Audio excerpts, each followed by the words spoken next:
एक माता पिता अपने बच्चे से कहते हैं बेटा बनो तो राम बनो, बनो तो श्रवण बनो, और बेटा रोज नाराज होता है अपने मम्मी पापा पे। क्या पिताजी रोज राम और श्रवण बनने को कहते हो, कभी कृष्ण बनने को तो कहते ही नहीं हो।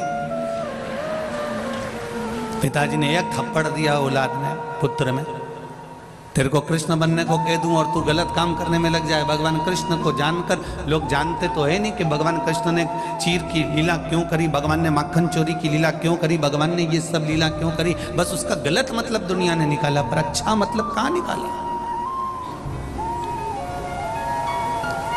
इतने में पुत्र ने कहा मैं राम और श्रवण बनने को तैयार हूं। जैसे दशरथ जी ने पूरी सत्ता राम जी को सौंप दी थी, लाओ मुझे तिजोरी की चाबी दे। कहें आप अपने बच्चों से ये मत कहो कि तुम उनके जैसे बनो। अपने बच्चों को इतना संस्कार दीजिए, इतना संस्कार दीजिए और इतना अच्छा बना दीजिए कि दुनिया के लोग कहें कि उनके बेटे जैसा बन जा। ये संस्कार होना चाहिए, ये ज्ञान होना चाहिए। ये जितने मेरे भाई लोग बैठे हैं, जितने लोग ये मेरे भाई बंधु बैठे हुए हैं, जितने भी पुरुष वर्ग यहाँ बैठे हैं, जितने भी जी जाओन मेरे बैठे हैं, तो उनसे निवेदन करूँगा, जितने भी भेरू यहाँ बैठे हैं उनसे निवेदन, इनका काम, मेरी माताओं से निवेदन है, ये पुरुष का काम कमा कर लाना, तुम्हारे हाथ में देना। अच्छा कमाना, अच्छा खिलाना, अच्छा पहनाना, अच्छा खर्च करना, ये पति का काम होता है। पर बच्चों को अच्छा संस्कार देना ये माता का काम होता है। पिता दिन भर ड्यूटी पर रहता है, पिता दिन भर नौकरी पर रहता है, पिता दिन भर दुकान पर रहता है, पिता दिन भर सर्विस पर लगा रहता है। उसका काम कमा कर लाकर तुम्हारा पेट भरना, तुम्हें अच्छा कपड़े देना, तुम्हें अच्छी एजुकेशन देना, तुम्हारी पढ़ाई के लिए ज्यादा से ज्यादा खर्च कर देना, अच्छे से अच्छा ट्यूशन लगा देना, अच्छे से अच्छे स्कूल में जमा कर देना। तुम्हारे लिए एक पिता नौकरी कर कर, सर्विस कर कर, ड्यूटी कर कर, एक कमा कर, दुकान पर बैठकर, धंधा कर कर, व्यापार कर कर, तुम्हारा पिता तुमको लाकर तुम्हारा पेट भर सकता है, तुम्हारा अच्छा कपड़ा पहना सकता है, तुम्हारे लिए अच्छा मकान बना सकता है, तुम्हारे लिए अच्छा घर बना सकता है, अच्छी गाड़ी ला सकता है। पर उस बच्चे को अच्छा संस्कार देना, नम्रता देना, पिता से सही तरह से बात करना केवल मां ही सिखा सकती है। वो माता का कर्म है कि माता उसको किस तरह से डील कर रही है, माता उसको किस तरह से सिखा रही है। और दिन भर माता अगर मोबाइल पर 24 घंटे लगी रहे तो बच्चे भी मोबाइल पर 24 घंटे लगे रहते हैं। माता को मोबाइल चलाने का भी एक समय रख लेना चाहिए कि मैं रात को 1 घंटा 2 घंटा या सुबह चलाऊंगी, बच्चों पर ध्यान दूंगी। मेरे बच्चे कहाँ जा रहे हैं, क्या कर रहे हैं, बच्चों में क्या हो रहा है, उन बच्चों पर हमारा केंद्र होना चाहिए।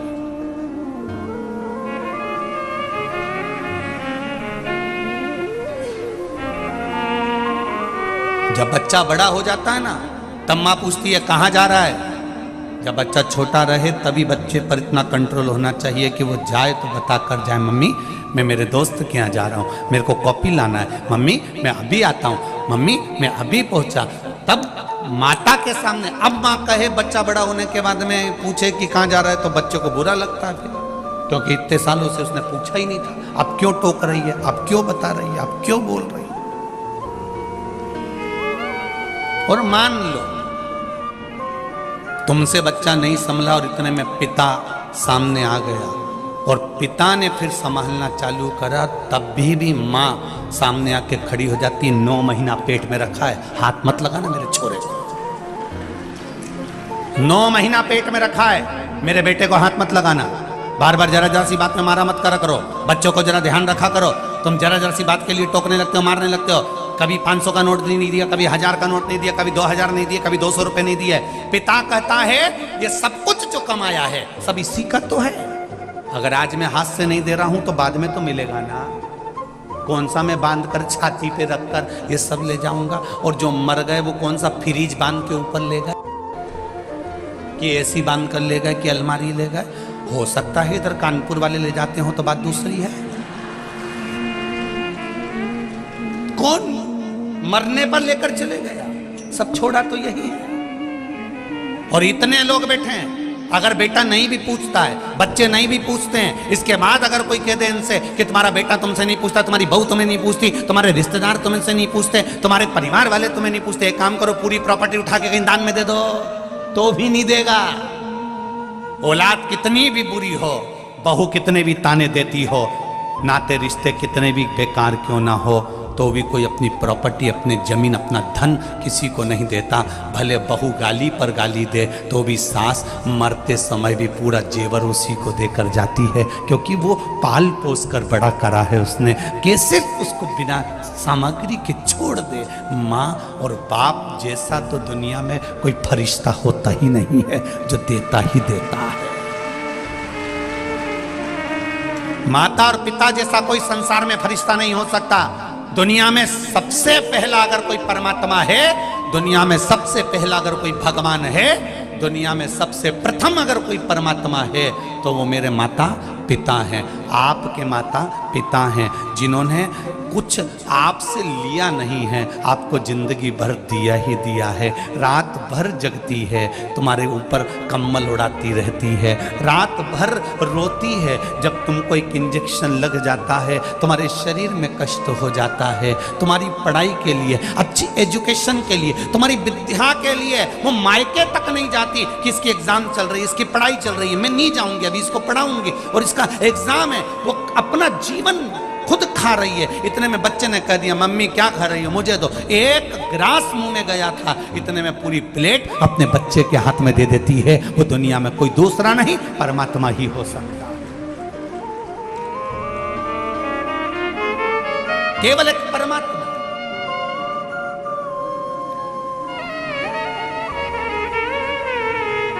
बस उनको किस समय पर किस चीज की जरूरत है, उस समय पर हमको अनुमोदन होना चाहिए। ऐसा नहीं कि श्रद्धा के टुकड़े हुए तो किसी को ऐसे ही मालूम पड़ गया।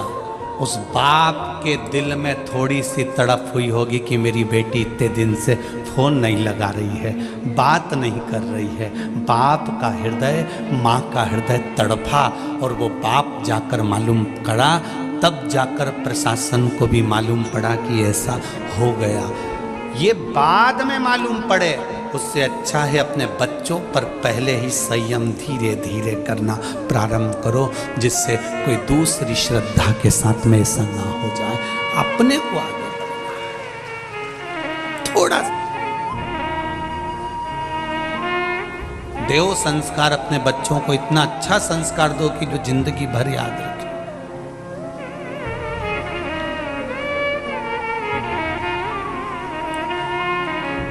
मीरा भी अच्छी थी, कर्मा भी अच्छी थी, ध्रुव जी भी अच्छे थे, प्रहलाद भी अच्छे थे, जितने भी थे सब अच्छे थे। पर संसार के लोगों को अच्छे लोग पसंद कब आते हैं? अच्छे लोग पसंद कब आते हैं? जब हम चले जाते हैं। अब लोग मीराबाई को पूज रहे, अब लोग प्रहलाद को, नामदेव जी को, नरसिंह मेहता को, तुकाराम जी को अब पूछ रहे, जब वो चले गए।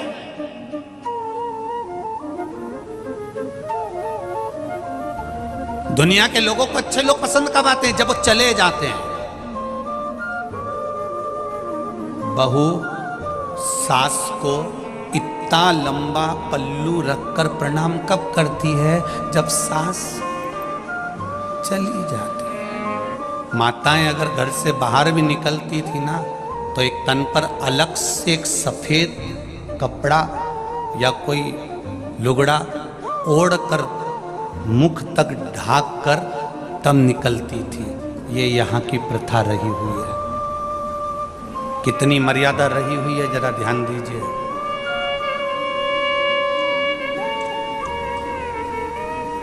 और आज भी मर्यादा यहाँ दिख रही है। कई जगह हम कथा करने जाते हैं, लोगों का पल्लू यहाँ रखा रहता है, पर कानपुर के इस पंडाल में आप देखेंगे तो सिर पे पल्लू रखा हुआ है और कथा सुन रहे हैं। ये मर्यादा आज भी दिखती है। इधर उत्तर प्रदेश के इस क्षेत्र में गंगा के घाट पर आप इस मर्यादाओं को देख सकते हैं। यहाँ की मर्यादाएं झलक। वीडियो अच्छी लगी तो वीडियो को लाइक, शेयर, सब्सक्राइब कीजिए।